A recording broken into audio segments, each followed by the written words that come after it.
Hello, good afternoon, everyone. You can confirm if I'm audible to you guys and the screen is visible. And if things are fine, we can go ahead for gravitational potential and potential energy.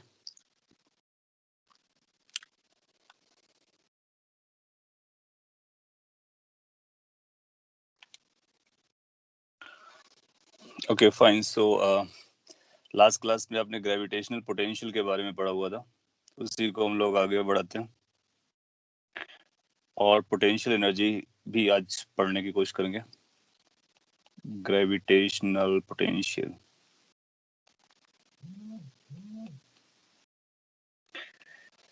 Last class पर आप लोगों ने ये पढ़ लिया था कि किसी एक पॉइंट मास की वजह से ग्रेविटेशनल पोटेंशियल कितना आता है और उसको जनरलाइज करके हम किसी भी मास डिस्ट्रीब्यूशन से निकालने की कोशिश करेंगे. तो मैं एक बार समराइज कर देता हूँ, री एक्सप्लेन कर देता हूँ मैं लास्ट क्लास को शॉर्ट में, क्योंकि there were some disturbances because of internet. So हम लोगों ने ग्रेविटेशनल पोटेंशियल स्टार्ट किया था, उसकी एक डेफिनेशन बताया था और वो डेफिनेशन ये था कि किसी भी टेस्ट मास को जो कि यूनिट वैल्यू का रहता है, इनफाइनाइट से किसी पर्टिकुलर पॉइंट पे लाने में जितना भी वर्क करना पड़ता है आपको, और वो भी स्लोली लाने में, तो उसको हम ग्रेविटेशनल पोटेंशियल कहते हैं. और उस डेफिनेशन को आपने कुछ इस तरह से समझा था. सपोज कर लीजिए आपके पास एक एम मास है जिसकी वजह से आपको पोटेंशियल निकालना है. किस पॉइंट पर कैलकुलेट करना है? पी पॉइंट पर कैलकुलेट करना है. तो पी का एड्रेस बताया जाएगा और because of this M mass P पर कितना पोटेंशियल आएगा, this is what our purpose is. Potential को हम वी से लिखते हैं, कैपिटल. तो पी पर पोटेंशियल को हम लोग वीपी लिख सकते हैं. इसकी जो वैल्यू होती है वो इस डेफिनेशन से बनाई जाती है कि अगर हम एक स्मॉल एम मास को पकड़ते हैं जो कि टेस्ट मास है, यूनिट मास है, ऐसा आप बोल सकते हो, and you bring it from very far distance, इतना फार कि जहां पर इस कैपिटल एम का इन्फ्लुएंस जीरो हो रहा हो. सो वो इनफाइनाइट कहलाता है. सो इनफाइनाइट से इसको हम स्लोली स्लोली लेकर के उस पी पॉइंट पर आएंगे. जब आप इसको पी पॉइंट पर ला रहे होगे तो आपको वर्क करना पड़ता है. जितना भी वर्क करना पड़ता है उसी वर्क को पोटेंशियल कहते हैं. तो पोटेंशियल बेसिकली वर्क से रिलेटेड होता है, वर्क एनर्जी से रिलेटेड होता है. तो इस पोटेंशियल का भी रिलेशन एनर्जी से है. फिर मैंने आपको एक्सप्लेन किया कि जब आप इसको लेकर के आ रहे होगे तो कहीं मिड पॉइंट पर आप इसको देखो, ऑब्जर्व करो क्या चल रहा है. ग्रेविटेशनल फोर्स लग रहा होगा. क्यों एक्ट कर रहा होगा? बिकॉज ये जो मास है वो उस मास एक्ट कर रहा होगा जिसकी वजह से पोटेंशियल आ रहा है. और अगर आपको स्लोली लाना है तो आपको एक्सटर्नल फोर्स अपोजिट डायरेक्शन में लगाना होता है. तो नट सेल में अगर आप ध्यान से ऑब्जर्व करो तो इनफाइनाइट से पी पॉइंट पर लाने के लिए आपको फोर्स लाने के लिए नहीं लगाना होता है, बल्कि उसको आने से अपोज करना होता है. दिस इज बिकॉज कि ग्रेविटेशन उसको अट्रैक्ट कर रहा होता है. इसलिए एक्सटर्नल फोर्स अपोजिट डायरेक्शन में और डिस्प्लेसमेंट आपका इस डायरेक्शन में. तो जो डिस्प्लेसमेंट है वो इनफाइनाइट से पी की तरफ है. इसका मतलब ये हुआ कि जो वर्क डन बाय एक्सटर्नल अगर आप ध्यान से ऑब्जर्व करोगे तो वो निगेटिव आएगा.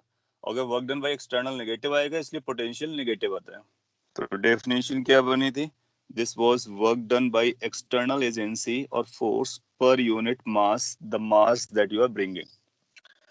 सिंस आप स्लो करके ला रहे हो तो एक्सटर्नल का जो वर्क डन होता है वो ग्रेविटेशनल के वर्क डन के बराबर रहेगा. Magnitude wise, direction wise opposite होगा. तो ये माइनस में आ जाता है, minus work done by gravitation divided by M. तो जब कभी आपको पोटेंशियल निकालना हो तो हम ये लिखेंगे कि work the potential is equal to work done by conservative force, यहाँ पर ग्रेविटी है, उसका minus version per unit mass. तो ये डेफिनेशन है. ये डेफिनेशन आपको याद रखनी है. अगर एक्सटर्नल वर्क यूज करते हो तो प्लस साइन के साथ यूज करना है, और अगर आपको ग्रेविटेशन वर्क यूज करना है तो फिर नेगेटिव साइन जरूर लगाना है. वर्क एनर्जी थ्योरम से भी आपने देखा था. आपने पूछा do we apply force so that acceleration doesn't appear? Yes. As per the definition, it has to be moving slowly. That means no appreciable change in velocity. Hence, acceleration has to be zero. इसके बाद आपने इसको simplify किया तो simplify करने के बाद क्या मिला? Vp is equal to minus work done के लिए लिखोगे आप work done by gravitational force dot divided by m, और इसको इनफाइनाइट से p पॉइंट तक इंटीग्रेट करना होता है. ग्रेविटेशन फोर्स क्या होता है, उसको ग्रेविटेशन फील्ड के टर्म में लिख सकते हो, तो ये बनेगा minus integration m into gravitational field dot D R from infinity to m, और ये p point divide by m। ये जो m है यूनिट मास है, वो कैंसिल आउट हो जाता है क्योंकि ऊपर भी आ रहा है नीचे भी आ रहा है और नॉन जीरो है, इसलिए वो डिवाइड कर जाएगा। सो किसी भी p पॉइंट का जो पोटेंशियल होता है that is written by this formula minus infinite to that point e dot D R. This is a relation between this is a relation between field, that is gravitational field, and gravitational potential. तो कई बार आपसे पूछता है कि potential और field में relation क्या है, तो ये अपना रिलेशन चल रहा है।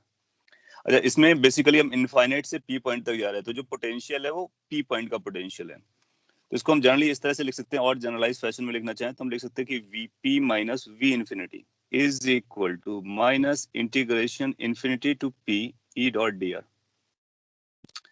अगर हम इस फैशन में लिखते हैं तो अपने को पता चलेगा कि इनिशियल लोकेशन क्या है और फाइनल लोकेशन क्या है। जब हम पार्टिकल को मूव करना स्टार्ट किया था, तो वो इनिशियल लोकेशन थी, दैट वाज इनफाइनाइट लोकेशन, और कहां पर लेकर के आ रहे हैं, पी पॉइंट पर लेकर के आ रहे हैं। तो ये जो राइट हैंड साइड है इसकी वैल्यू किसके बराबर होती है, पी पॉइंट का पोटेंशियल माइनस इनफाइनाइट का पोटेंशियल। नाउ अगर आप कभी इनफाइनाइट ना यूज करना चाहो तो कुछ भी यूज कर सकते हो, इनफाइनाइट की जगह पर कोई दूसरा नंबर लिखोगे तो यहाँ पर वो भी दूसरे नंबर का पोटेंशियल लिखना पड़ेगा। सो इसको बोलते हैं that is a potential difference. Potential difference is written infinite इसलिए यूज करते हैं क्योंकि इनफाइनाइट का पोटेंशियल को हम रेफरेंस मानते हैं। तो इनफाइनाइट इज अ रेफरेंस और इनफाइनाइट का पोटेंशियल जीरो एज्यूम किया जाता है। So infinite is considered to be zero potential.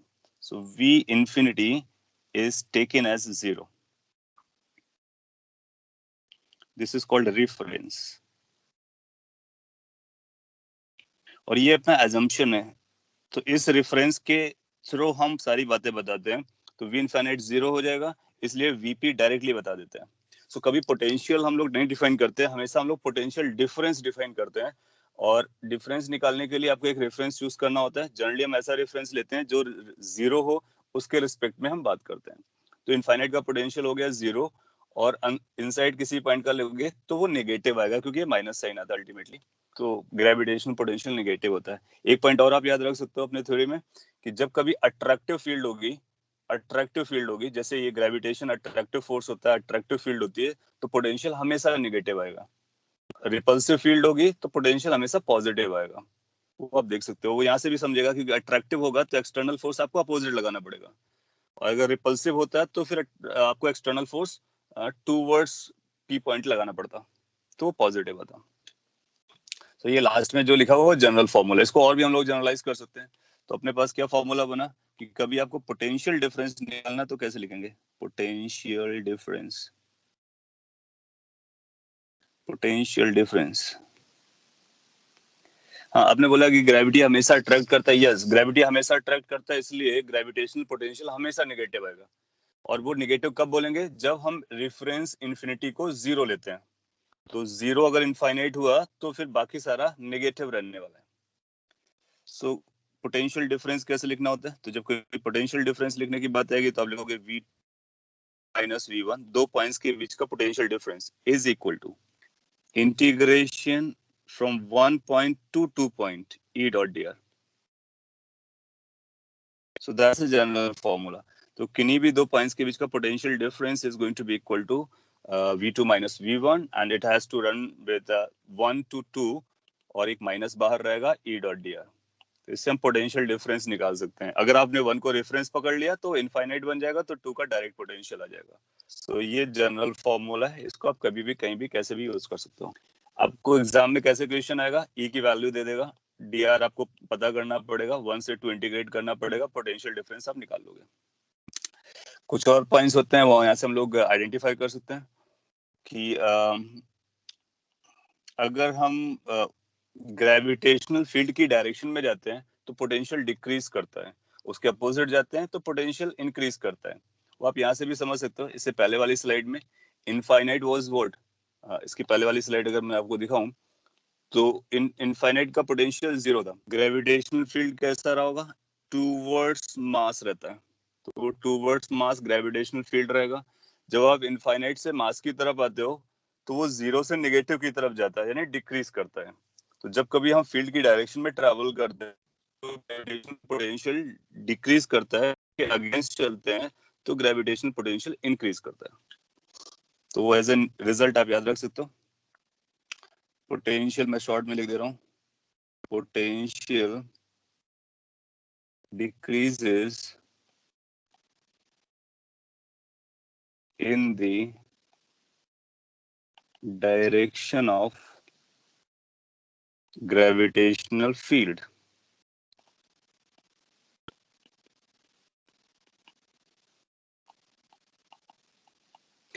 and increases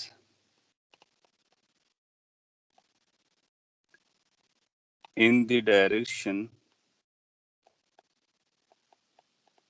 opposite to gravitational field। तो जो ग्रेविटेशनल फील्ड की डायरेक्शन होगी, अगर उसके अपोजिट डायरेक्शन में आप ट्रैवल करोगे तो ग्रेविटेशनल पोटेंशियल इंक्रीज करेगा उसकी डायरेक्शन में। अगर आप चलते हो तो वो डिक्रीज करता है। ये इस एक्सप्रेशन से कंक्लूड किया जा सकता है। और भी हम लोग एक पॉइंट यूज कर सकते हैं कि और इसको एज ए रिजल्ट याद रख सकते हैं कि अगर ग्रेविटेशनल पोटेंशियल डिक्रीज हो रहा हो और इंक्रीज हो रहा हो तो फील्ड किस डायरेक्शन में होती है, तो उसके लिए भी ये पॉइंट काफी इंपॉर्टेंट रहेगा। ये अदरवाइज है। सो इसको मैं यहाँ पे शॉर्ट में लिखने की कोशिश करता हूँ। It can be written like gravitational field is in the direction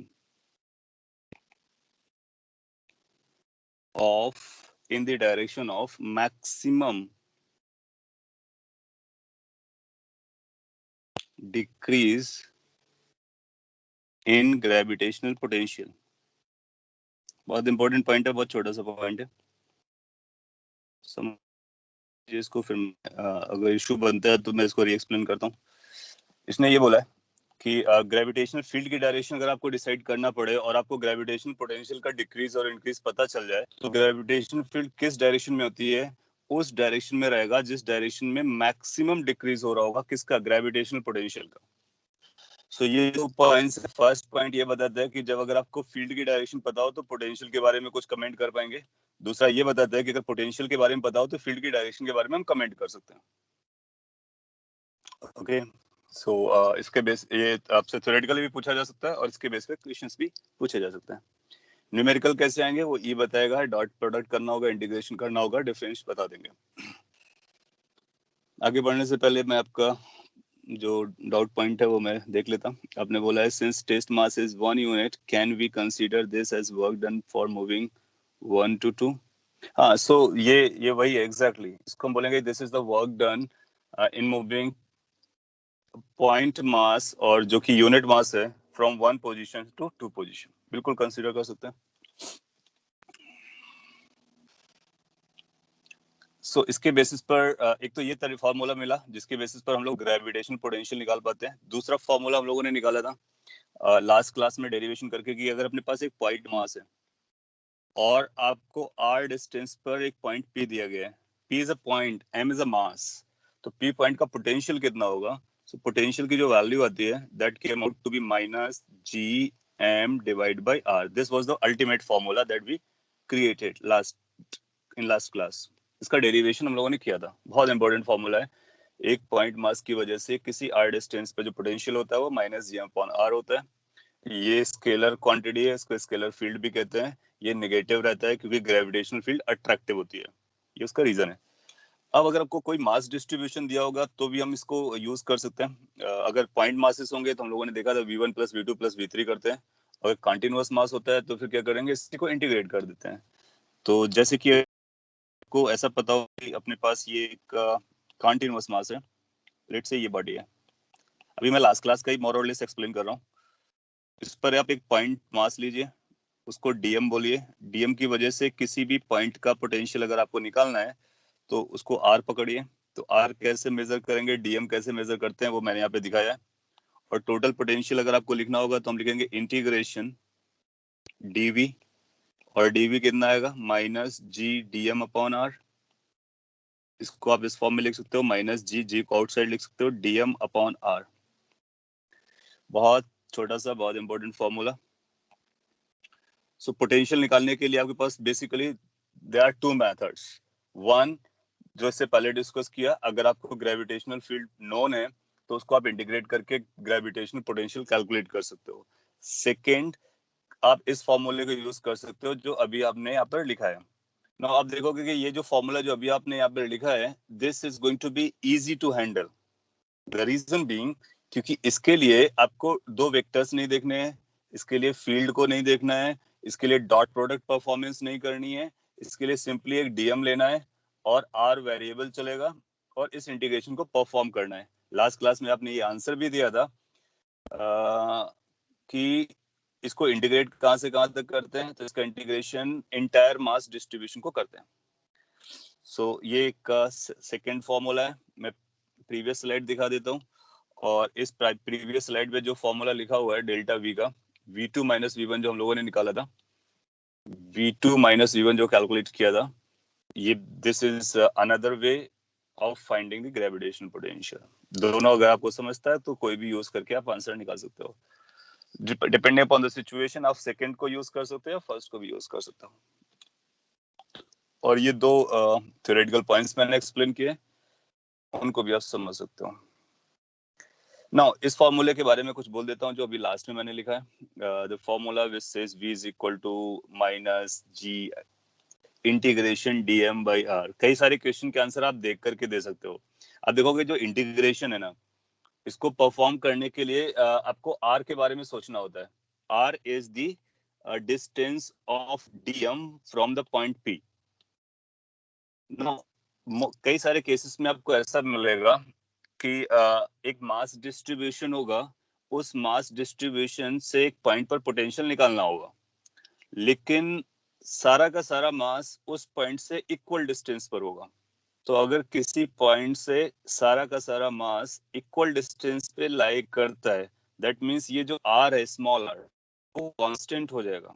अगर स्मॉल आर कांस्टेंट हो गया तो फिर इंटीग्रेशन आपको डीएम का करना पड़ेगा, और डीएम का इंटीग्रेशन क्या बनेगा, टोटल मास. इसका एक कोरी या फिर इसका जो सब पार्ट है वो मैं यहाँ पे लिख देता कि if R is equal to capital R, that is constant. तो कैपिटल आर हो या फिर कुछ और नाम दिया जाए, so अगर स्मॉल आर कांस्टेंट हो जाता है, then what the potential will become? Can we say it's going to be minus G by capital R integration dm? And what is integration dm? That is the total mass. So potential can be written as minus Gm upon capital R. So in many cases you will find कि potential की जो value आने वाली है, that's going to be minus Gm by capital R. ऐसा इसलिए because R की value constant है. तो अगर स्मॉल r कांस्टेंट रहता है तो फिर आप इसका आंसर ये दोगे, अदरवाइज आप इसको इंटीग्रेट करके निकालोगे. तो कुछ केसेस को हम लोग यहाँ पे डील कर लेते हैं, जैसे कि ये आपके रिजल्ट भी हो जाएंगे. Gravitational potential due to a uniform ring. अपने पास एक यूनिफॉर्म रिंग है जिसका मास m है, रेडियस r है. उसकी वजह से अपने को ग्रेविटेशनल पोटेंशियल चाहिए. और फर्स्ट केस के लिए ये रिंग है. पहला है एट इट्स सेंटर. तो ये सेंटर पॉइंट O है, इसका मास आपको पता है, रेडियस पता है, तो O पॉइंट पर कितना ग्रेविटेशनल पोटेंशियल आएगा, potential at O. Can anybody answer? आप आंसर कर सकते हो अगर आपने सुना है जो मैंने अभी तक बोला है और उसको आपने इंटरनलाइज कर पाया है. आप इसको इंटीग्रेट भी एक लाइन में कर सकते हो और आंसर देने की कोशिश कीजिए. एक आंसर आया minus Gm upon R.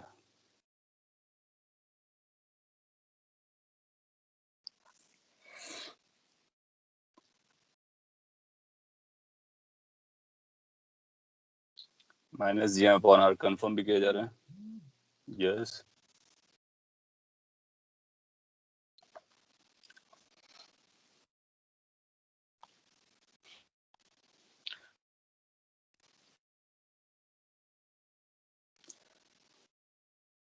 Okay. So exactly ये लास्ट पॉइंट है जो भी हम लोगों ने लास्ट पॉइंट कंसीडर किया है कि इसमें आप ओ के रिस्पेक्ट में मास को देखेंगे तो सारा का सारा मास इक्वल डिस्टेंस पे लाई कर रहा है।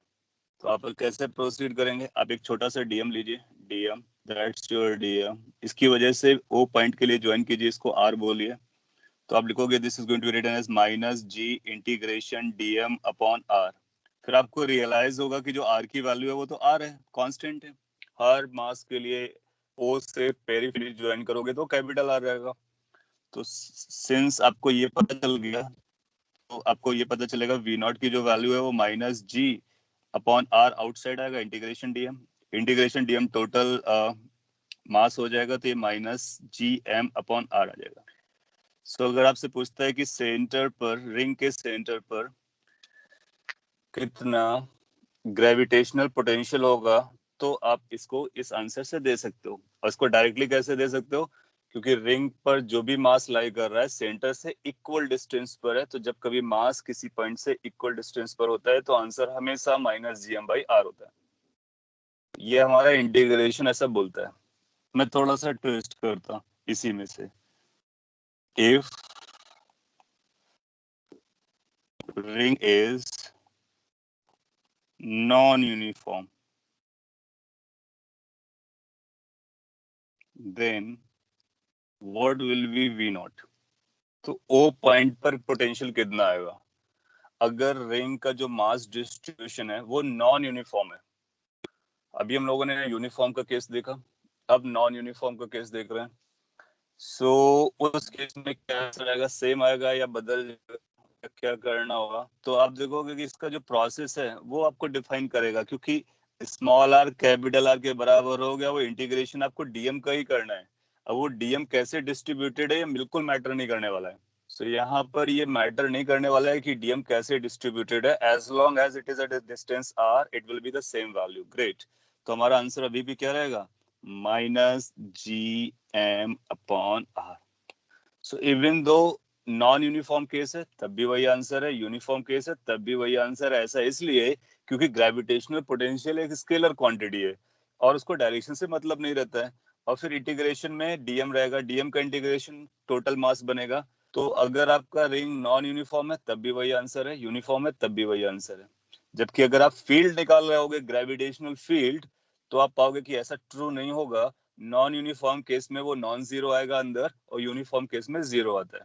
तो दोनों फील्ड्स में बहुत बड़ा डिफरेंस है और दोनों को समझना है। इसको हम स्केलर फील्ड कहते हैं, उसको ग्रेविटेशनल फील्ड और वेक्टर फील्ड कहते हैं। अच्छी बात है, आपने सेंटर पे बता दिया, तो इसका नेक्स्ट वर्जन ले लेते हैं। ऑन द एक्सिस, ये भी आप बता पाओगे ऐसा मेरे को विश्वास है, अगर आपने रूल फॉलो या पॉइंट समझ लिया है तो। अगर पॉइंट समझने में इशू है तो फिर आपको इशू बन सकता है। So let's say making it right. So अपने पास ये वही रिंग है जिसका mass and everything is known to us. Mass is m, radius is r, एक पॉइंट p यहाँ पे चूज किया गया है जो यहाँ से x डिस्टेंस पर है, और इस p पॉइंट पर पोटेंशियल चाहिए अपने को। अब फील्ड वाले फॉर्मूले से कैलकुलेट करेंगे, बहुत लेंथी जाएगा, और डायरेक्टली बोलना चाहेंगे तो आप इसको कैलकुलेट कर सकते हैं। इस केस में आप देखोगे एक छोटा सा डीएम लो, कहीं भी डीएम लो, और उस डीएम को पी से ज्वाइन करा दो। जिसको आप पी से ज्वाइन कराओगे तो यही डिस्टेंस आपको चाहिए, स्मॉल आर।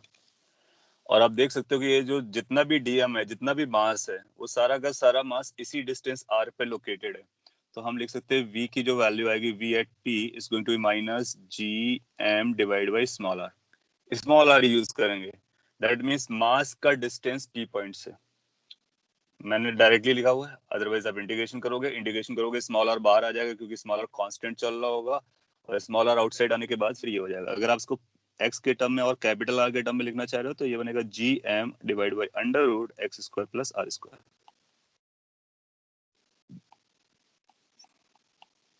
इसमें आप सेंटर वाला भी चेक कर सकते हो। सेंटर वाला कब आपको अचीव कर जाएगा, सेंटर वाला तब अचीव करेगा जब आप एक्स को जीरो करोगे तो ये minus G upon capital R हो जाएगा। तो सेंटर पर एक्सिस पर किसी भी पॉइंट पर आप कैलकुलेट कर सकते हो। यहाँ पर भी वही लॉजिक लग रहा है जितना भी मास है वो उस पी पॉइंट से एक कांस्टेंट डिस्टेंस पर है, hence minus G M upon R is the answer. Okay, आपने पूछा is these integration same as moment of inertia. हाँ वेल, काफी मायने में वो सेम भी है और काफी मायने में डिफरेंस भी है। सेम इसलिए क्योंकि इसमें भी इंटीग्रेशन करना होता है, उस पर भी इंटीग्रेशन करना होता है, लेकिन उसका आर अलग था, इसका आर अलग है। सो इंटीग्रेशन एज कॉन्सेप्ट वो हमेशा सेम रहेगा, but concept wise they are different. और डिस्टेंस इज सेम, हाँ ये आपको विजुलाइज करना जरूरी है, डिस्टेंस कैसे सेम है। पी पॉइंट से कोई भी मास देखो, ये जो लाइन बनाया रेड कलर का, ये उसका एक्सिस है। सो पी पॉइंट को अगर उसके सरकमफ्रेंस से मिलाओगे तो वो एक राइट एंगल ट्राइंगल का हाइपोटेनस बन रहा होगा, और ये आर है और ये एक्स है। तो आप कहीं भी डीएम लो उसके पेरीफेरी पर, वो अंडर रूट आर स्क्वायर और एक्स स्क्वायर के बराबर ही आने वाला है। इसका मतलब स्मॉल आर कैसा जा रहा है, कांस्टेंट जा रहा है। Small R here is under root R square plus X square. X constant है, आर कांस्टेंट है कैपिटल वाला, तो ये पूरा नंबर कांस्टेंट हो गया, आर फिक्स हो गया, इसलिए सारा का सारा मास सेम डिस्टेंस पे पाया जाता है। Making sense? लेकिन अगर आपने कोई और पॉइंट चूज किया होता, लेट से मैंने ए पॉइंट चूज किया होता यहाँ कहीं, may be like on not on the axis, तो फिर हमको कैलकुलेट करना बहुत डिफिकल्ट हो जाएगा, क्योंकि इस पॉइंट के रिस्पेक्ट में सारा का सारा मास इक्वल डिस्टेंस पे नहीं है, अलग अलग डीएम अलग अलग डिस्टेंस पर आएंगे, तो फिर वो कैलकुलेशन टफ हो जाएगी। इसलिए आपसे कभी बार के लिए नहीं पूछेगा, उतना ही पूछेगा जितना आप कैलकुलेट कर सकते हो। ओके, सो ये इसकी वजह से आ गया। इसके बाद कोई और वजह से निकालना होगा तो अपने पास मेथड है, उसी मेथड को आप यूज करते हो। फिर आपसे बोलेगा कि जैसे इनफाइनाइट मास हो या फिर लीनियर मास हो या फिर प्लेन शीट हो, तो जब इनफाइनाइट मास आता है तो वहां पर कुछ इश्यू बनता है। तो मैं उसके लिए एक पॉइंट लिख देता हूँ, उस पॉइंट को आप पहले समझ लेंगे, फिर इसके बाद उसको यूज कर लेंगे। इन case of infinite mass distribution, जब कभी इनफाइनाइट मास डिस्ट्रीब्यूशन होता है तो ऐसा लिखेगा, in case of infinite mass distribution potential और gravitational potential of a point cannot be defined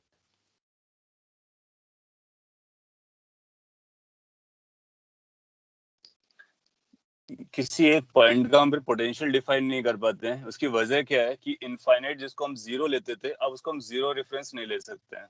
सो ऐसा बोलेंगे, gravitational potential of a point can not be defined as, in such cases infinity cannot be taken as zero reference potential।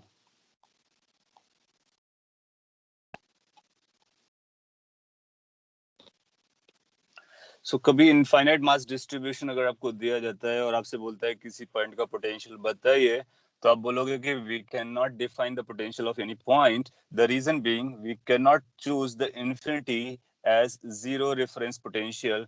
क्यों? क्योंकि अब मास भी infinite में available है। तो अगर इन्फिनिटी में मास अवेलेबल है तो उसका ग्रेविटेशनल फील्ड जरूर रहेगा, तो उस पॉइंट को हम जीरो पोटेंशियल क्लेम नहीं कर सकते हैं। राइट, फिर उसके लिए क्या करेगा, फिर आपको वो किसी पॉइंट का पोटेंशियल बताएगा तो हम पोटेंशियल डिफरेंस निकाल सकते हैं। तो ऐसी सिचुएशन में हम पोटेंशियल नहीं निकाल सकते हैं, बट पोटेंशियल डिफरेंस जरूर निकाल सकते हैं। तो यहाँ पे लिख देता हूं मैं, but potential difference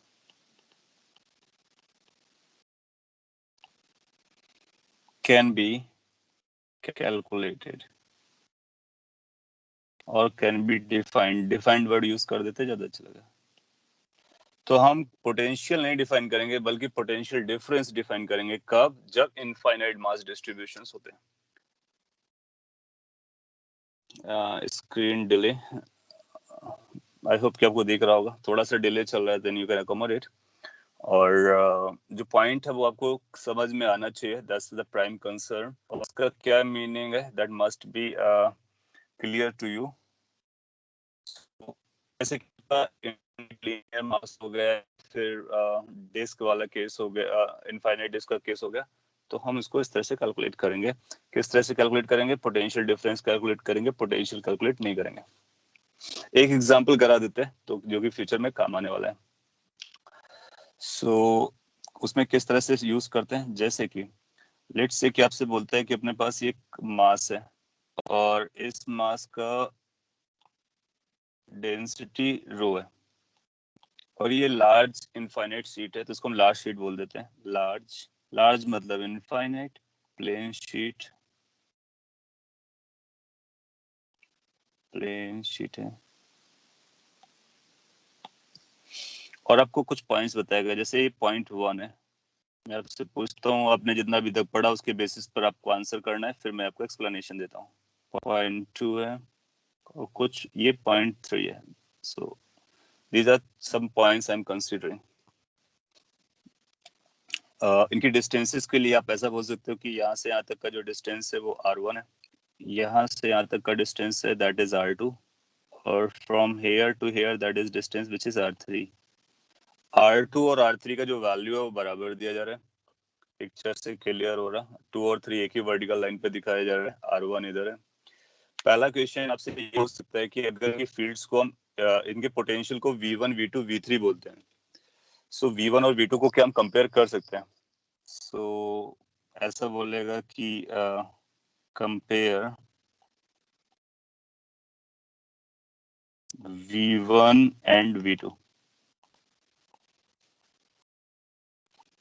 that means आपको ये बताना है कि v1 और v2 में कौन सा बड़ा है। सो द क्वेश्चन कम्स कि एक प्लेन शीट दी गई है और 1 और 2 पॉइंट्स इंडिकेट किए गए हैं। आपसे ये पूछा जाता है 1 और 2 में किसका पोटेंशियल बड़ा होगा, तो आप बड़ा बता सकते हो या कंपेयर करके बता सकते हो।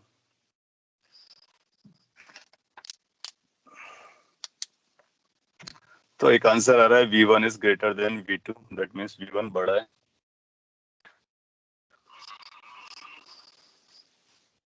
ओके, सो वो पॉइंट आपने इंटरनलाइज किया तो अपना काम हो जाएगा। और ऐसे क्वेश्चन आपसे पूछते हैं, सो उसके पीछे लॉजिक क्या चल रहा होगा, you know the logic. Logic is कि आपको पहले फील्ड को देखना होगा और फील्ड को देख करके आप क्लेम कर पाओगे। सो फील्ड लाइंस कैसे बनते हैं? सिंस अट्रैक्टिव होता है तो फील्ड लाइंस हमेशा इस डायरेक्शन में रहेंगे। Gravitational field lines are towards the mass. Since gravitational field lines are towards the mass, they are going to be just like parallel to x-axis or in the negative x direction. I think screen में कुछ lag चल रहा है तो मैं इसको reshare कर देता हूँ, तब तक आप आंसर दे रहे हो। और सभी ने v1 को बड़ा बोला है, अच्छी बात है। तो आप देख करके आंसर दे सकते हो। फील्ड लाइंस को जब आप ड्रॉ करोगे तो कुछ इस तरह से नजर आएगा, और जिसमें फील्ड की डायरेक्शन नेगेटिव एक्स डायरेक्शन में होगी। अगर gravitation field negative x direction में चल रहा है तो फील्ड की डायरेक्शन में आप जाओगे तो 2 से 1 जाओगे, तो फील्ड की डायरेक्शन में जाते हो तो पोटेंशियल डिक्रीज करता है। फील्ड की डायरेक्शन में जाते हैं तो पोटेंशियल डिक्रीज करता है। अपने अपने क्या रूल लिखा था कि फील्ड की डायरेक्शन में जब हम जाते हैं तो पोटेंशियल डिक्रीज करता है। आप सब लोगों ने v1 को बड़ा बोला है, माय गॉड। मेरे को फिर से एक्सप्लेन करना पड़ेगा आपके लिए। फील्ड की डायरेक्शन आएगी इनफाइनाइट से इधर, तो हम 1 की तरफ, 2 और 1 को देखो। 2 से जब हम 1 जाएंगे तो फील्ड की डायरेक्शन में, और जब हम 1 से 2 जाएंगे तो फील्ड के अपोजिट डायरेक्शन में। आपको समझ में आ रहा है मैं क्या बोल रहा हूँ?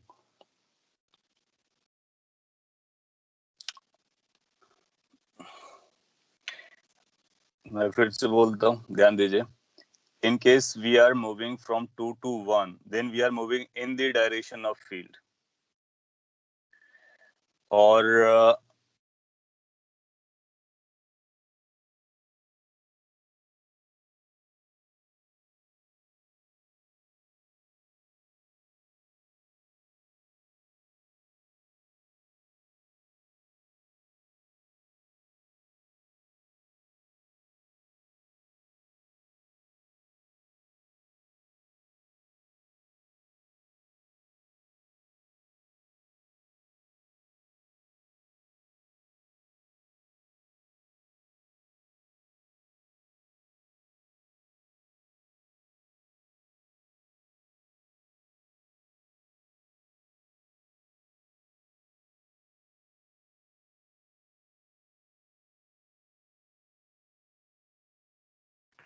Can you hear now?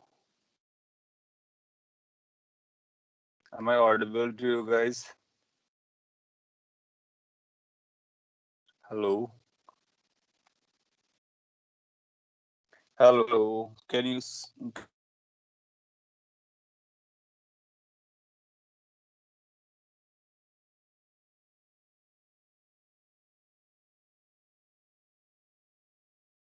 hear?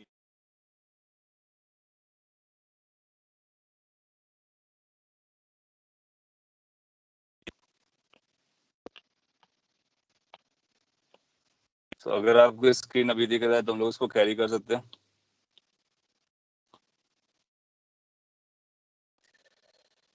Okay, तो आपसे पूछा कि V1 और V2 को कंपेयर कीजिए, तो आप पहले फील्ड को ड्रॉ करेंगे और रूल को यूज करेंगे. 2 से 1 जाएंगे तो हम फील्ड की डायरेक्शन में जा रहे हैं. फील्ड की डायरेक्शन में पोटेंशियल डिक्रीज करता है, तो अपना आंसर क्या आएगा? अपना आंसर आएगा V1 is less then V2.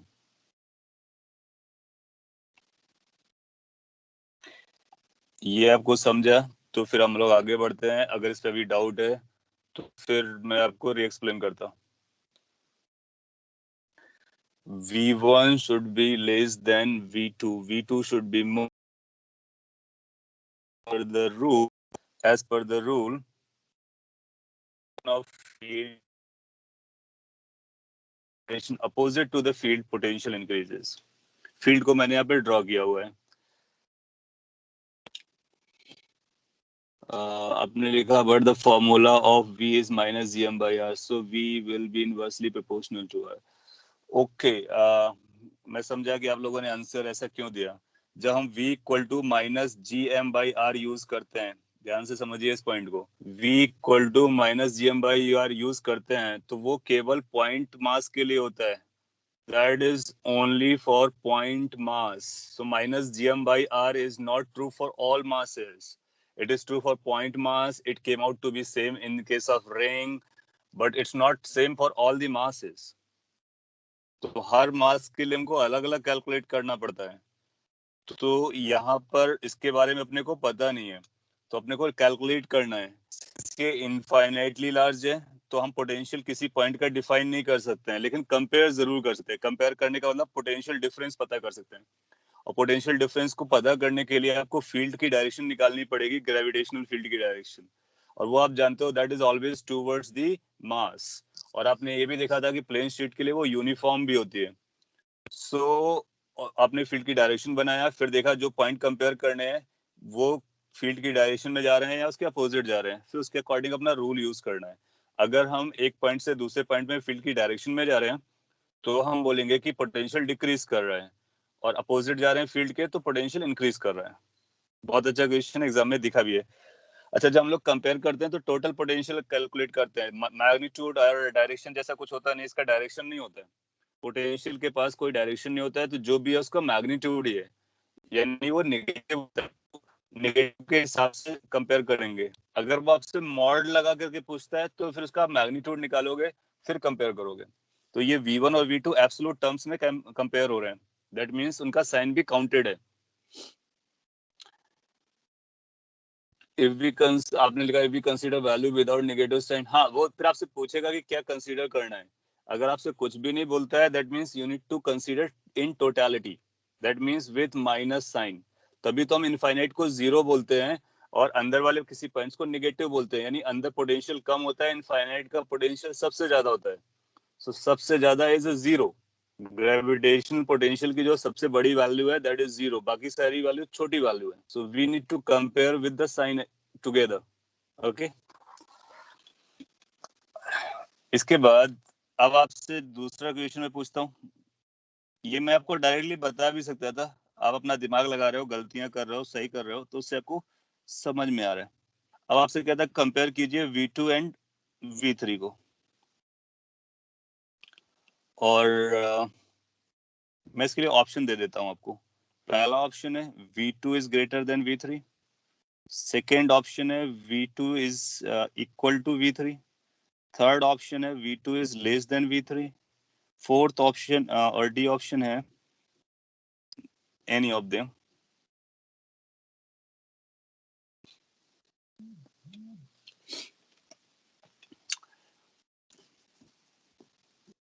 ये आपके लिए आसान जाएगा। हालांकि ये मैंने स्टेटमेंट नहीं दिया, बट आपको समझ में आ गया होगा। अगर हम फील्ड की डायरेक्शन में जाते हैं तो डिक्रीज करता है, अपोजिट जाते हैं तो इंक्रीज करता है, परपेंडिकुलर जाते हैं तो क्या होता है। तो जब आप परपेंडिकुलर की स्टोरी बनाओगे तो कुछ इस तरह से बनेगी, 2 से 3। सो जो आपका dr या dl होगा वो इस डायरेक्शन में आएगा, और फील्ड की डायरेक्शन उसके 90 डिग्री आएगी। तो जब आप पोटेंशियल वाला फॉर्मूला लगाओगे तो आप बोलोगे ई डॉट डी आर की वैल्यू 0 हो जाएगी। तो सपोज कर लीजिए हमको लिखना है v3 माइनस v2, इसको हम लिखेंगे -2 to 3 E dot D are. जो हाथ को लिखता है 2 से 3, तो ये ई वेक्टर ये दोनों के बीच का एंगल कितना है, 90 डिग्री है। So that will convert into 2 to 3 e into dr into cos 90. Cos 90 will make everything 0. So it will become 0. तो इसको मैथमेटिकली भी हम लोग प्रूफ कर सकते हैं कि इट्स गेटिंग 0। और अगर ये 0 हो गया तो v2 और v3 आपस में इक्वल हो जाएंगे। So that will say v2 is equal to v3। सो अगर आपको कॉन्सेप्ट समझ में आ रहा है तो हम कंपेयर कर सकते हैं। उसके लिए फील्ड लाइंस देखनी है, फिर कहाँ से कहाँ ले जा रहे हैं उसको देखना है। अगर फील्ड की डायरेक्शन में पोटेंशियल डिक्रीज करता है, अपोजिट डायरेक्शन में पोटेंशियल बढ़ता है, 90 डिग्री पर चलने पर पोटेंशियल में कोई चेंज नहीं आता है। सो पोटेंशियल इक्वल होते हैं, यानी 2 और 3 will be equi potential. Exam में क्या पूछेगा, वो आपसे 1 और 3 के बारे में पूछेगा। सो अब आप 1 और 3 के बारे में बता दोगे, बिकॉज आपको पता है कि वन की वैल्यू v1 की वैल्यू v2 से छोटी है और v2 v3 आपस में बराबर है, तो v3 की वैल्यू 1 से बड़ी होगी। कंपेयर करके बता सकते हैं, तो किन्हीं भी दो पॉइंट्स को कंपेयर करके हम बता सकते हैं। ये कंपैरिजन कैसे फिजिबल हो पा रहा है, ये इस फॉर्मूले से फिजिबल हो पा रहा है। और ये इनफाइनाइट केस जब भी आएगा तो हम कंपेयर ही कर पाएंगे, हम एब्सोल्यूट नंबर नहीं बता पाएंगे, कंपेयर करके बताते हैं। ओके अब इसको अगर हमको कैलकुलेट करना हो तो हम इसको कैलकुलेट भी कर सकते हैं। तो उसके लिए भी एक क्वेश्चन दे देता हूँ मैं आपको, और वो एक जनरल फॉर्मूला बन जाएगा प्लेन शीट केस के लिए, उसको आप याद रख सकते हो। सो लेट्स से कि ये प्लेन शीट है, इनफाइनाइटली लार्ज है, और ये सिग्मा है, और आपसे बोलता है कि ये पॉइंट हमारे पास 1 है और ये पॉइंट 2 है। एंड लेट्स से कि ये जो डिस्टेंस है, इस डिस्टेंस को हम R1 बोलते हैं, और इनके बीच का जो ये डिस्टेंस है इसको हम R0 बोल देते हैं। एंड आपसे पूछता है फाइंड। आपको ये तो पता चल गया कौन सा बड़ा पोटेंशियल है, 2 बड़ा है 1 छोटा है, तो आपसे बोलेगा फाइंड v2 माइनस v1 और पोटेंशियल डिफरेंस। तो हमको v2 माइनस v1 निकालना है। तो किस तरह से चलेंगे आप देखते रहिए, मैं आपको साथ सॉल्व कर देता हूँ। v2 माइनस v1 निकालना है, फॉर्मूला क्या बनेगा, integration 1 to 2 e dot dr। In case आपको ये पता चल गया कि कौन सा बड़ा है, v2 माइनस v1 पॉजिटिव आएगा तो लेफ्ट हैंड साइड पॉजिटिव आएगा, ये तो क्लियर हो गया। फिर आप देखोगे कि dr जो आएगा वो इसी डायरेक्शन में जाएगा, जिस डायरेक्शन में फील्ड है उसी के डायरेक्शन में। तो इनके बीच का एंगल या तो 0 होगा या 180 आ जाएगा। फिर जो फील्ड आएगी ई डी आर आ जाएगा। आप कहाँ से कहाँ जा रहे हो, 1 से 2 जा रहे हो, तो आप 1 से 2 बना लो इधर से, तो डी आर के अपोजिट जाएगा तो cos 180 हो जाएगा। cos 180, cos 180 मैं क्यों लिख रहा हूँ वो समझ लीजिए। डी आर हम इधर यूज कर रहे हैं और फील्ड इधर होती है, क्योंकि यूनिफॉर्म फील्ड होती है। पिक्चर अगर आपको दिख रही है तो उसमें आपको समझ में आ जाएगा। तो एक माइनस था, वो माइनस और प्लस में एडजस्ट कर जाएंगे, 1 से 2 तक जाना है। फिर ये आएगा E D R. You know की जो फील्ड की वैल्यू होती है वो कांस्टेंट होती है। किसी को याद है how much the field is because of a plane sheet which is large enough. ये सारे फॉर्मुलेशंस हम लोग कर चुके हैं, उसको हम लोग डायरेक्टली यहाँ पे यूज करेंगे। तब तक आप बताएंगे तो मैं इतना जरूर बोल सकता कि वो कांस्टेंट होती है। सिंस ये कांस्टेंट होती है तो उसको हम बाहर निकाल रहे हैं इंटीग्रेशन डीआर करके। डीआर इंटीग्रेशन को 1 से 2 तक इंटीग्रेट करना है, तो 1 से 2 के बीच का जो डिस्टेंस है वो निकालना पड़ेगा, वो आर नॉट आ जाएगा। सो ये बनेगा अपने लिए E into R naught. So that is what the potential difference is. जब कभी यूनिफॉर्म फील्ड आएगी तो पोटेंशियल डिफरेंस में आपको क्या करना होगा, फील्ड और डिस्टेंस को मल्टीप्लाई कर देना होगा।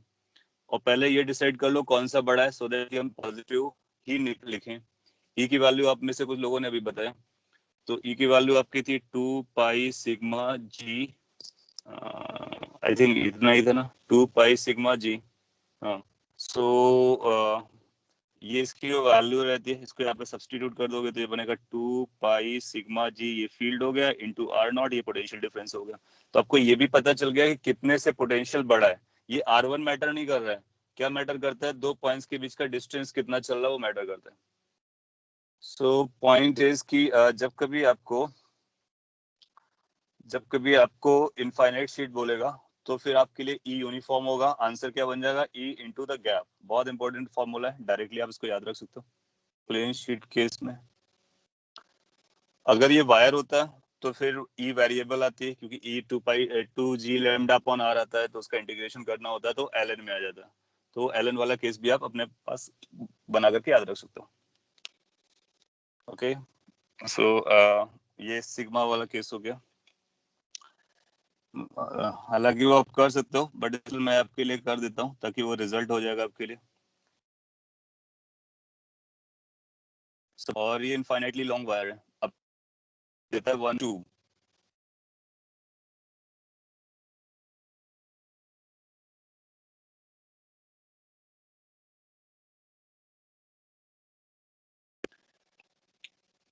आपको अगर स्क्रीन देख रहा है तो आपको क्या लिखा गया है, एक इनफाइनाइटली लार्ज वायर है और दो पॉइंट्स हैं, डिस्टेंस ए दे रहा है, ठीक है। हम लोग इसका कैलकुलेट कर ले रहे हैं, तो ये बोलेगा कि find potential difference due to infinite linear मास।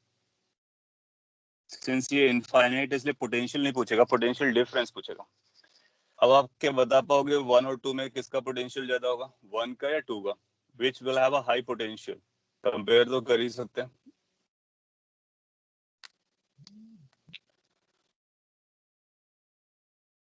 एक आंसर 2 आ रहा है। 1 और 2 में किसका पोटेंशियल ज्यादा होगा, 2 का पोटेंशियल। अभी आपको क्लियर हो गया कि 2 का पोटेंशियल क्यों ज्यादा होगा, क्योंकि फील्ड लाइंस टूवर्ड्स मास होती है, तो 2 का पोटेंशियल बड़ा होगा।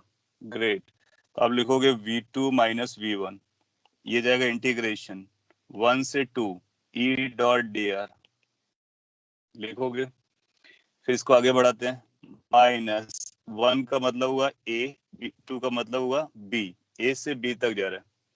ई की वैल्यू आएगी और इनके बीच का एंगल देखोगे तो 180 आ जाएगा, क्योंकि आप 1 से 2 जा रहे हो। 180 कैसे आया, जब आप 1 से 2 जाओगे तो आपका डी आर इधर जाएगा, पर ई की डायरेक्शन ये, सो 180 वो माइनस और माइनस को खा जाएगा। So this will become minus E A to B. आपको याद है ई की वैल्यू क्या होती है, तो 2g lambda upon are use करते हो। Remember that 2g lambda upon R. तो अब इसको 2g लेमडा अपॉन आर रखोगे, so ये बनेगा minus from A to B twice G lambda upon R. Formulas को आपको ख्याल रखना है।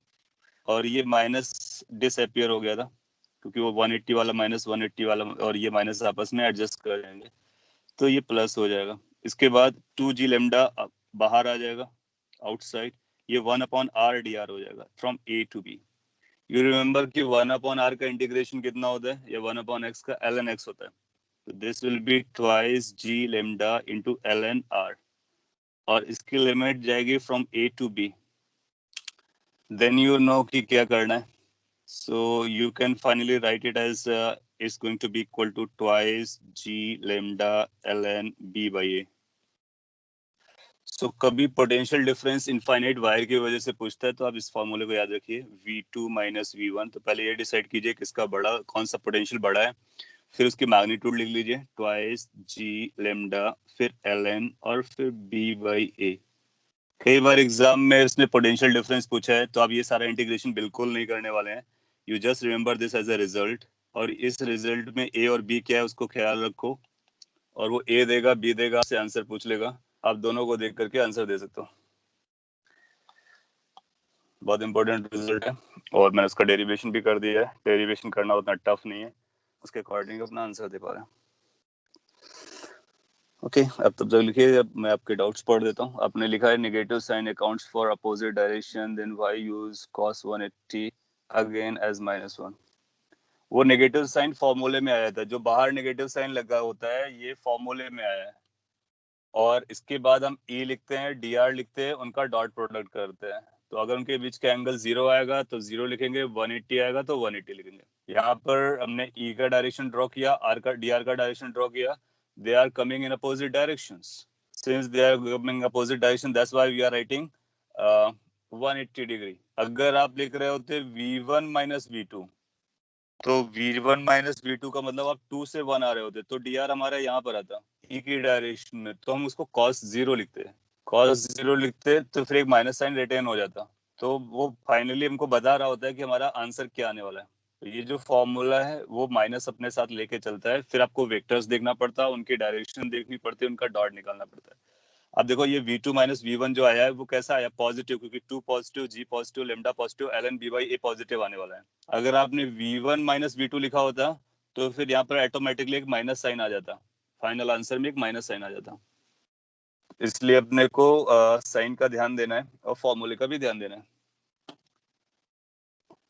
हाँ, डेरिवेशन ने ई और डी आर की डायरेक्शन को काउंट करके फिर ई डॉट डी आर निकाला है, तो हम ई डॉट डी आर को आगे सॉल्व करेंगे हर एक क्वेश्चन में, और माइनस एज अ फॉर्मूले में आया उसको यूज करना है।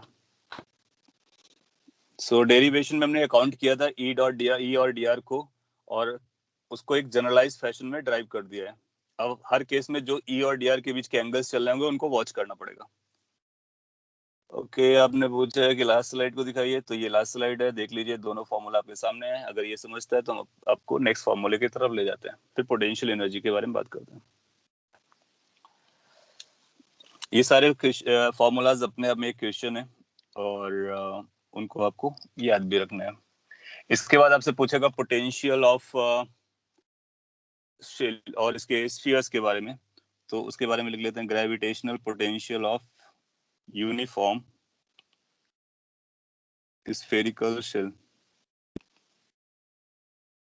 इतना मैंने आपको एक्सप्लेन कर दिया, इनके डेरिवेशन आप खुद भी कर सकते हो और हम लोग भी क्विकली कर सकते हैं। जैसे स्फेरिकल शेल है, इसका मास m है, इसके पास रेडियस r है, और अपने को पोटेंशियल बताना है। जब हम पोटेंशियल बताएंगे तो पोटेंशियल 2 पॉइंट्स पे आएगा। कहाँ पर? Outside this sphere, inside this sphere, these are the 2 points, right. तो सबसे पहले हम आउटसाइड निकालते हैं। आउटसाइड, 1 मिनट में आपको टाइम भी दूंगा, और क्या आप क्या आप इसका आंसर दे पाओगे? आप दे सकते हो अगर आप कॉन्सेप्चुअली समझ रहे हो और थोड़ा सा अपना दिमाग भी यूज कर रहे हो, और मैथ्स थोड़ी सी फास्ट कर पाते हो। सपोज के लिए आउटसाइड एक पॉइंट चूज किया हमने, ये P, जो कि यहाँ से R डिस्टेंस पर है। अपने को P पॉइंट पर पोटेंशियल निकालना है। So what will be the potential at the outside point? इसका value minus GM upon R लिख रहा हूँ, कि मैंने लिखा है। आपको ये बताना है कि क्या ये करेक्ट है या फिर इसमें करेक्शन की जरूरत है।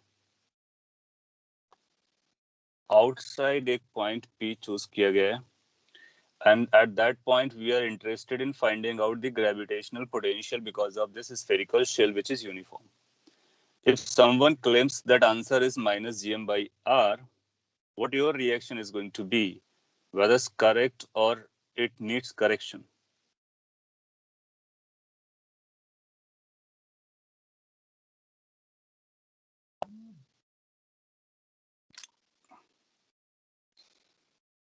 Okay, incorrect, wrong, ऐसा आपका कहना है।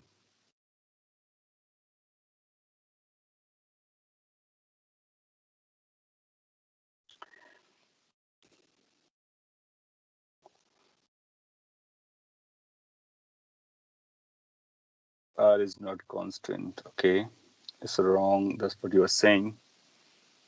R is not a constant. Of course, R is a variable. यहाँ पे जो small r है वो variable है। तो P पॉइंट आप चेंज करोगे तो R की वैल्यू चेंज करेगी।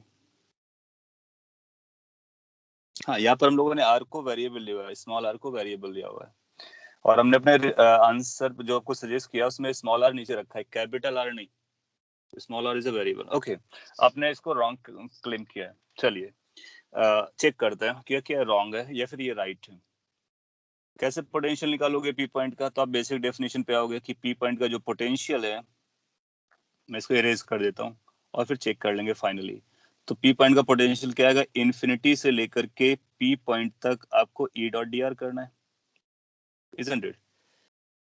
10 बेसिक डेफिनेशन जो हम लोगों ने ड्राइव की थी। कोई भी मास डिस्ट्रीब्यूशन इस तरह से चलते हैं। इसमें जो ई यूज हो रहा है वो कौन सा ई है? कैन वी से कि ये ग्रेविटेशनल फील्ड है जो पी और इनफाइनाइट के बीच का फील्ड, बीच में जो लाई करता है। इससे एक बात क्लियर कट बोला जा सकता है कि जो ई है वो आउटसाइड द सेल है, और आउटसाइड सेल जो फील्ड हम लोगों ने निकाला था, अगर आपको याद हो, तो इसकी वैल्यू आई थी -GM/R in R cap, basically -GM/R², R cap. ये जो फील्ड होती है, क्या ये वही फील्ड है जो पॉइंट मास की वजह से होती है, सेम एज पॉइंट मास?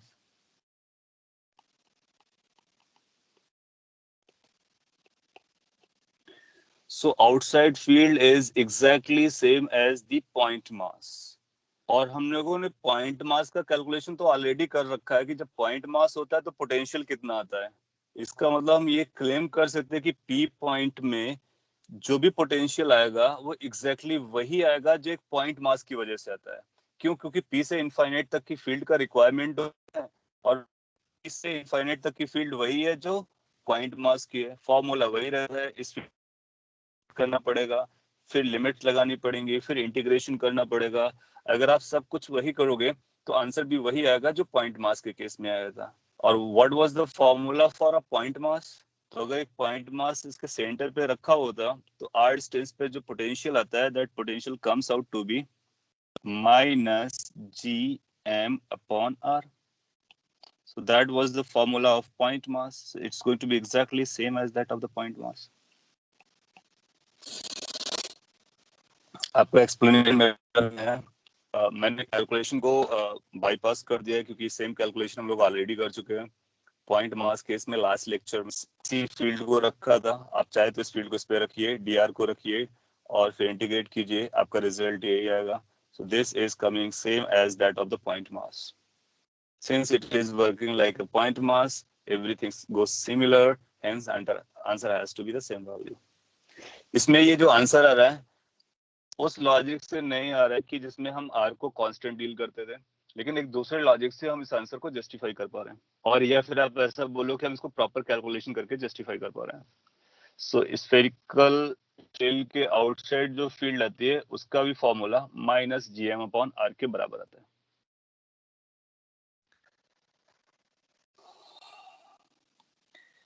अगर आप सोचा जाए ऑन द सरफेस,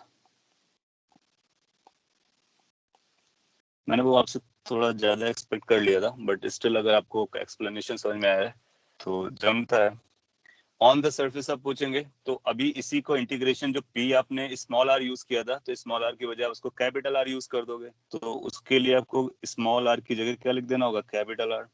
इसी में ई की वैल्यू सेम रहेगी, यहाँ पर रखोगे, इंटीग्रेट करोगे इनफाइनाइट से लेके पी पॉइंट तक, सारी स्टोरी सेम जाएगा, बाद में लिमिट में स्मॉल आर कैपिटल आर बन जाएगा।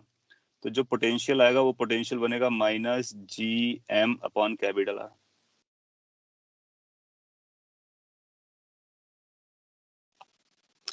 मैं आपको थोड़ा आपके लिए टाइम दे देता हूँ, आप इनको देख लीजिए दोनों फॉर्मूलाज।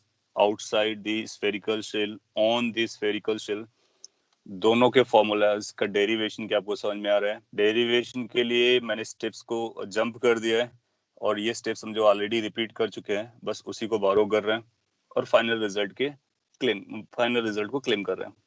अगर आप कनेक्ट कर पा रहे हो दैट्स बेटर, नहीं कर पा रहे हो let me know, I can go for the calculation part जो कि लास्ट क्लास में पॉइंट मास के लिए किया था।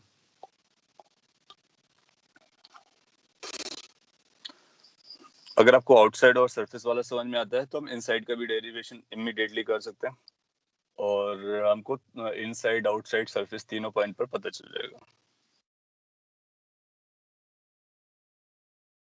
Any concern?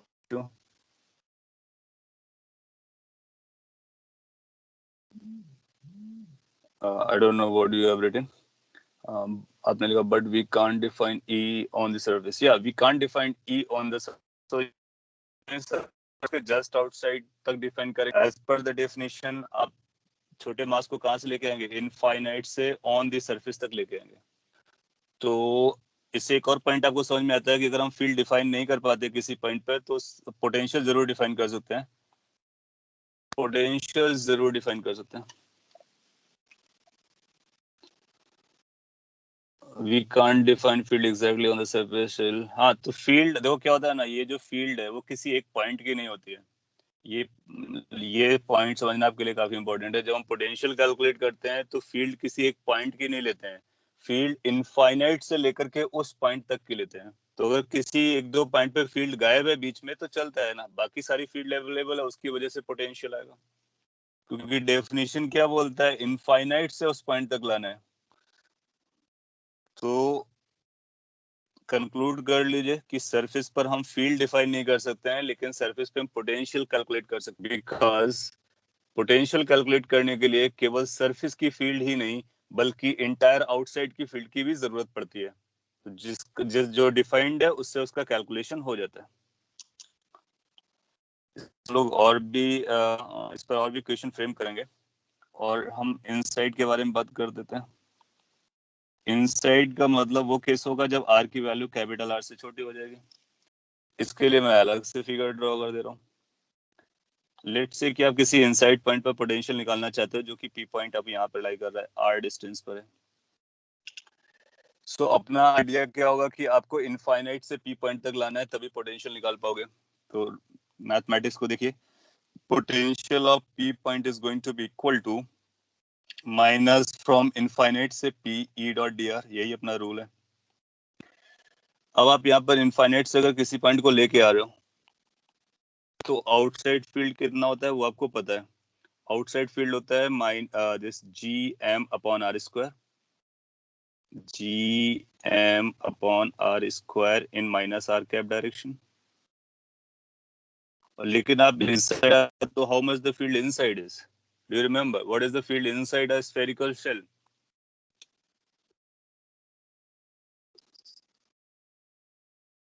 That's zero, good. So अंदर फील्ड जीरो होती है। मैंने इसलिए पूछा था कि आपको कॉल आ जाए और वो आपके लिए रिमाइंड कराने में आपको हेल्प करेगा।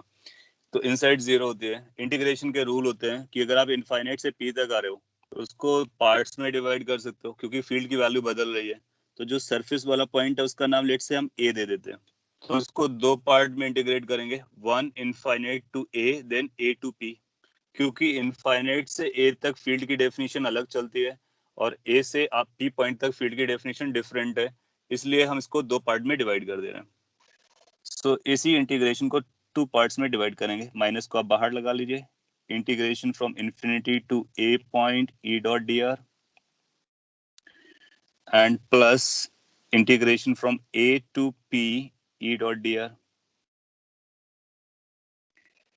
बहुत छोटा सा लेकिन बहुत इंपॉर्टेंट पॉइंट है, इस पर कई बार एडवांस में भी क्वेश्चन आया है कि जब मैंने ये इंटीग्रेशन अलग अलग किया तो जो इनफाइनाइट से ए तक का इंटीग्रेशन है उस पर जो ये फील्ड आएगी वो कौन सी फील्ड होगी? That will be field of outside. और जो सेकेंड इंटीग्रेशन है उसमें कौन सा फील्ड आएगा? उसमें वो फील्ड आएगा जो इनसाइड वाला है। सो दो फील्ड्स यहाँ पर आ रही हैं, ये मैं यहाँ पे लिख देता हूँ। ये दूसरा वाला जो आएगा वो इनसाइड वाला फील्ड है और पहला वाला वो है वो आउटसाइड वाला फील्ड है। क्यों? क्योंकि वो लिमिट से डिसाइड होता है कि कौन सा लिमिट के अंदर वाला फील्ड लिया गया है, तो उसी जोन का फील्ड यूज करते हैं। यहाँ से आपको एक बात पता चल जाएगी कि सेकेंड इंटीग्रेशन की वैल्यू कितनी है। तो सेकेंड इंटीग्रेशन की वैल्यू आपको पता चल जाएगी बहुत इजीली, क्योंकि उसका ई इनसाइड आपको पता है। सो कैन वी क्लेम कि जो ई इनसाइड है वो जीरो हो जा रहा है। और सिंस ई इनसाइड जीरो है इसलिए सेकेंड इंटीग्रेशन जीरो हो गया, which means this is going to be equal to minus integration from infinity to a is on the surface e which is of outside dot dr.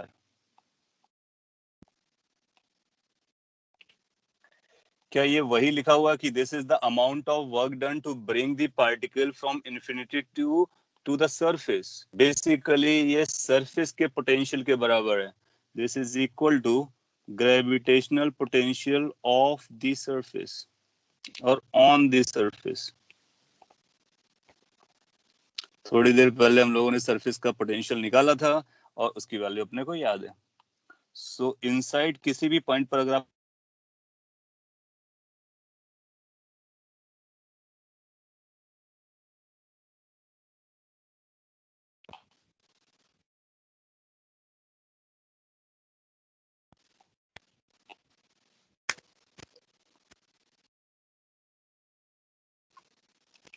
Okay, अब आपको सुनाई दे रहा होगा और स्क्रीन भी आपको दिख रहा होगा।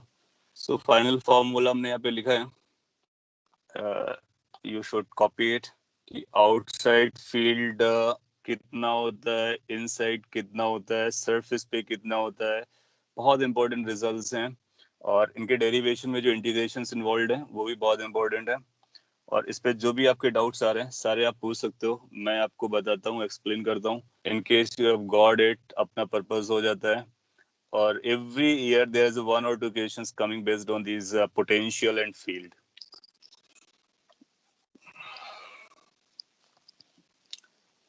आप इसके बाद जब कॉपी करोगे समझोगे तब भी आपको डाउट आएगा तो आप पूछ सकते हो। तो इनसाइड का पोटेंशियल आउटसाइड का पोटेंशियल पता चल गया है। अब से क्या करेगा वो, इसको ग्राफिकल वे पे पूछेगा कि इसको प्लॉट करके बताइए कैसा दिखता है। तो जब आपसे ये प्लॉट करके पूछे तो ये नेगेटिव होता है इसलिए डाउन साइड दिखाएंगे, पोटेंशियल और आर का ग्राफ। ये ग्राफ एक्सट्रीमली इंपॉर्टेंट है, वो कई बार पूछा गया एग्जाम में।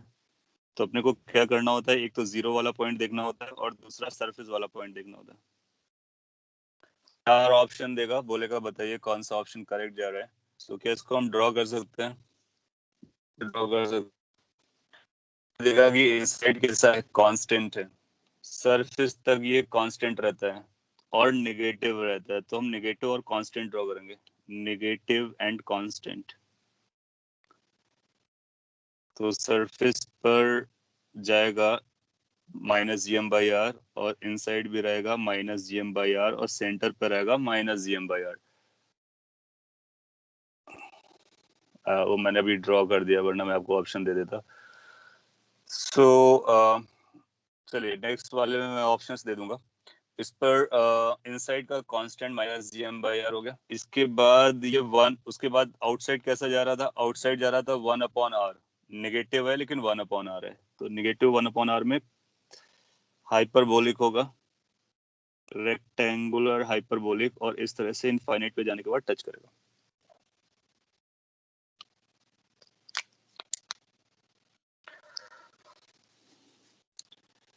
और इसको आप ड्रॉ कर लीजिए।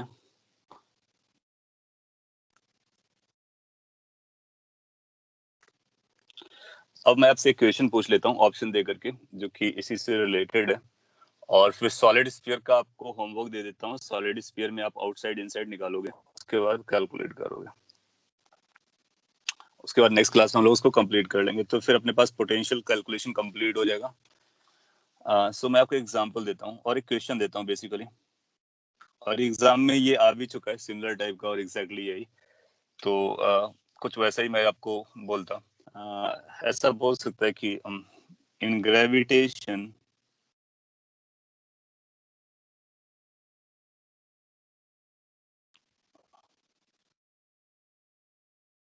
और फ्रॉम ग्रेविटेशन, ऐसा बोल सकता है in gravitation choose the correct option.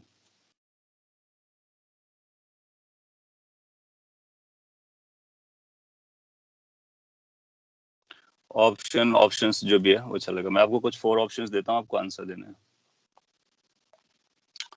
पहला ऑप्शन बोलता है कि थोड़ा सा क्वेश्चन और लिख देते हैं ताकि हमको ऑप्शंस लिखना कम पड़ेगा। In gravitation choose the correct option for uniform spherical shell.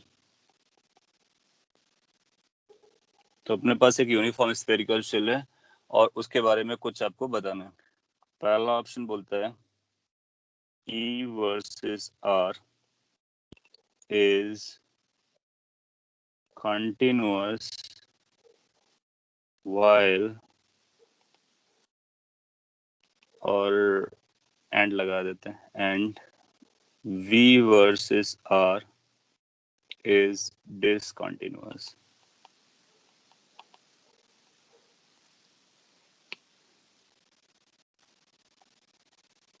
B option बोलता है V versus R is continuous and E versus R is discontinuous। Graph के बारे में बात चल रही है। फिर आपसे बोलेगा both are continuous D option है, both are discontinuous.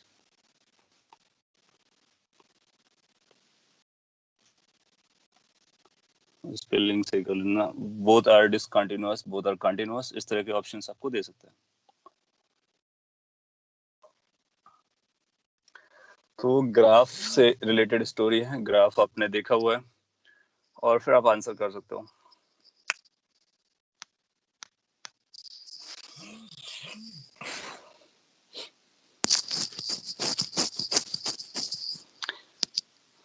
Majority of you are giving answer as the B option.